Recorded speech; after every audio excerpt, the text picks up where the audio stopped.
O que você faria se o lugar onde sua família vive há gerações fosse apagado do mapa em uma tarde de terça-feira, não por um acidente fortuito, mas por um design meticuloso? Imagine olhar para o horizonte e ver o céu assumir uma tonalidade que a ciência convencional não consegue explicar. Um azul cobalto metálico, frio e elétrico que precede o caos absoluto. Agosto de 2023. Lahaina, no Havaí. Enquanto as câmeras do mundo focavam em chamas que pareciam ter vontade própria e uma inteligência tática assustadora, algo muito mais sombrio acontecia nos bastidores do poder global.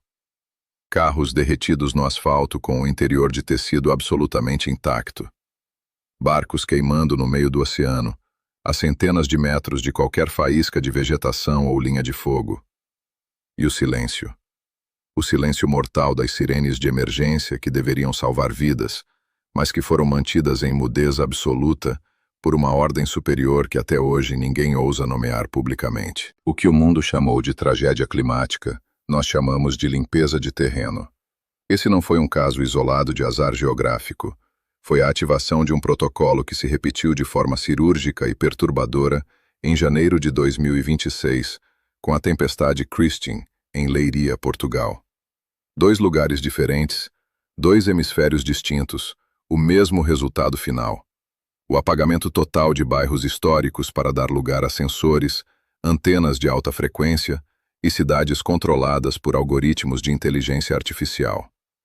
Hoje, vamos abrir os arquivos ocultos sobre como o urbanismo de desastre está sendo usado para expropriar o mundo sob o pretexto de nos proteger.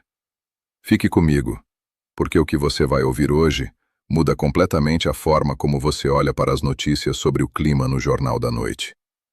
Para entender o que aconteceu em Maui e o que se repetiu na Europa, você precisa entender o que é o projeto Havaí Smart Island. Meses antes do incêndio que chocou o planeta, o governador do estado e gigantes da tecnologia do Vale do Silício assinaram memorandos de entendimento secretos para transformar a ilha em um laboratório vivo de vigilância e sustentabilidade forçada.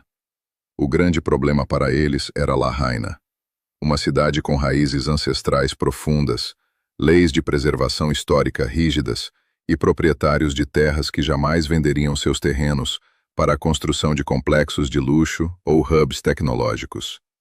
Lahaina era o obstáculo físico para o progresso digital desenhado nos fóruns internacionais. Ela representava a velha guarda, a autonomia familiar, a história que não pode ser reduzida a um código de barras ou a um banco de dados em nuvem. Na Europa, o alvo estratégico foi o distrito de Leiria. Em dezembro de 2025, Leiria foi celebrada com o prêmio Portugal Mais Inteligente, sendo apresentada como a cidade modelo do futuro. No entanto, a infraestrutura física antiga da região era um pesadelo logístico para a implementação em massa de redes neuronais, câmeras biométricas e postes inteligentes. O conceito de Build Back Better, ou reconstruir melhor, é o mantra repetido à exaustão por organizações como o Fórum Econômico Mundial. Mas para reconstruir melhor, segundo a visão fria da tecnocracia, é necessário que nada do que era antigo, orgânico ou independente permaneça de pé. O envolvido aqui não é apenas o clima instável, mas uma rede complexa de parcerias público-privadas que vê na destruição total a oportunidade perfeita para o lucro tecnológico e o controle social absoluto. Eles chamam de sustentabilidade verde, mas o preço cobrado é a sua liberdade de habitar um espaço que não seja vigiado por sensores em cada esquina e cada bueiro. E eles precisam que você saia do seu terreno orgânico para que possam te inserir em um cubículo inteligente, onde cada movimento é um dado gerado para o sistema central. As evidências físicas e documentais começam nos registros de propriedade e nas falhas de comunicação que desafiam a lógica elementar da sobrevivência humana. Em Maui, os sobreviventes relataram que as rotas de fuga foram bloqueadas por viaturas oficiais e barricadas improvisadas, direcionando as pessoas diretamente para o epicentro do fogo, em vez de permitir a saída segura da cidade.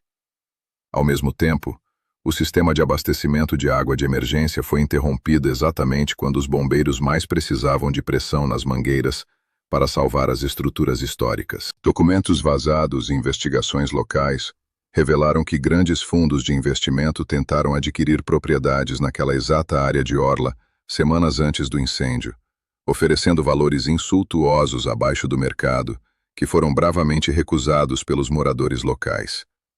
Em Portugal, durante a passagem devastadora da tempestade Christine em 2026, o padrão de apagão foi cirúrgico. As redes das principais operadoras de telecomunicações sofreram uma queda total e simultânea no distrito de Leiria, deixando 300 mil pessoas isoladas, incapazes de pedir socorro ou sequer verificar a posição da tempestade em seus radares pessoais.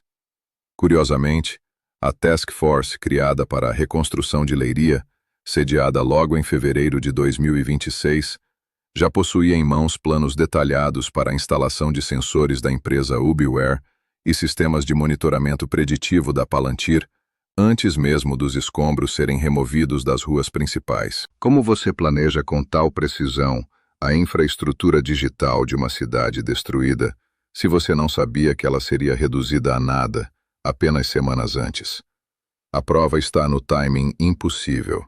A pressa com que os fundos bilionários da União Europeia foram liberados especificamente para a digitalização forçada, em vez da restauração das casas tradicionais e do apoio aos pequenos agricultores, mostra que a prioridade nunca foi o bem-estar do cidadão, mas a implementação de um sistema de controle de mobilidade urbana que já estava desenhado nas gavetas escuras do governo, muito antes do primeiro vento Christine soprar no Atlântico. É o que analistas locais chamam de marketing digital do socorro, onde a ajuda só chega se você aceitar a nova coleira tecnológica.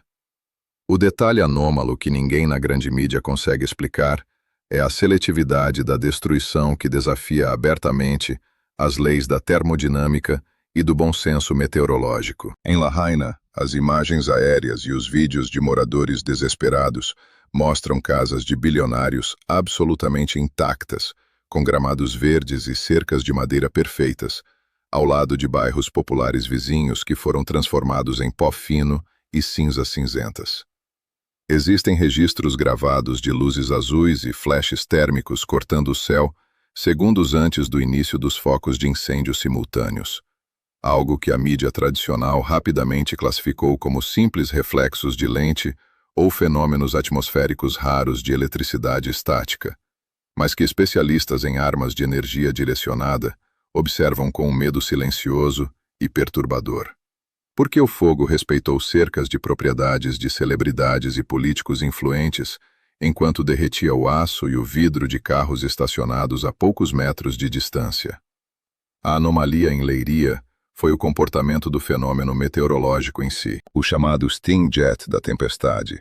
Christine não se comportou como um vento comum de um ciclone extratropical que perde força ao tocar o solo. Ele agiu como um bisturi de alta precisão infraestrutural, concentrando incríveis 58% de todo o dano material de uma região centro inteira em um raio específico que coincide perfeitamente com as zonas de interesse para a nova infraestrutura de alta frequência e os sensores de mobilidade da inteligência artificial. Porque as torres de comunicação antigas foram as primeiras a cair, enquanto os novos postes de monitoramento experimental, instalados meses antes como parte do projeto Smart City, permaneceram operacionais para captar os dados da destruição em tempo real. Por que o meme persistente de que Leiria não existe, que circulava há anos na internet portuguesa como uma piada inofensiva, pareceu subitamente uma preparação psicológica de longo prazo para o fato de que a cidade física estava prestes a ser substituída por uma simulação digital, onde cada cidadão é rastreado por uma inteligência artificial que não dorme jamais. Existem duas hipóteses principais para esses eventos que precisam ser analisadas com frieza absoluta e coragem intelectual. A primeira é o capitalismo de desastre, em sua forma mais agressiva e despida de qualquer ética humana. Nessa teoria, governos e grandes corporações tecnológicas podem não causar a tragédia climática diretamente, mas eles garantem, através de protocolos de inércia, que a resposta a ela seja um fracasso total e absoluto. Eles permitem que a cidade queime, ou que a tempestade destrua tudo o que é antigo, para que a única solução viável apresentada à população traumatizada seja a venda das terras por valores irrisórios e a aceitação imediata de uma nova ordem tecnológica. É a gentrificação pelo trauma absoluto. A segunda hipótese, muito mais sombria e apoiada por dissidentes técnicos que já trabalharam em agências de inteligência, é a de que estamos vivendo em uma era de guerra climática urbana camuflada. O uso estratégico de tecnologia de modificação ambiental e armas de energia para remover fisicamente populações indesejadas de zonas de alto valor imobiliário ou estratégico. Se o objetivo final é criar uma cidade de 15 minutos, totalmente controlada por créditos sociais e inteligência artificial, você não pode permitir que moradores com escrituras de propriedade sólidas de 100 anos atrás continuem lá com seus poços artesianos e sistemas de vida independentes. Você precisa de um terreno limpo, sem história familiar, sem nostalgia e sem qualquer capacidade de resistência física. O confronto aqui é entre a soberania individual do cidadão e o gerenciamento algorítmico da humanidade como se fôssemos gado digital. Em Maui e em Leiria, o povo nunca foi consultado sobre o futuro digital que queriam. Eles não votaram por sensores em seus bueiros ou por reconhecimento facial constante nos novos postes de luz. O futuro simplesmente caiu sobre eles em forma de fogo do céu e tempestades anômalas, sem dar chance de defesa, contestação ou recurso legal.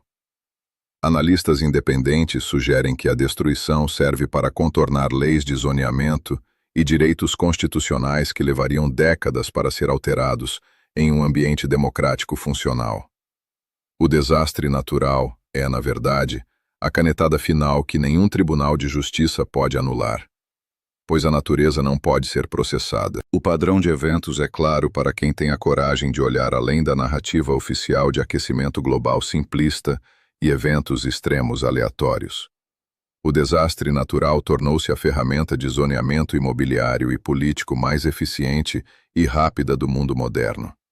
Ele remove a oposição humana, limpa a burocracia pesada de décadas e permite que bilhões em fundos públicos de emergência sejam canalizados diretamente para empresas de vigilância e tecnologia mascaradas de reconstrução verde e sustentável.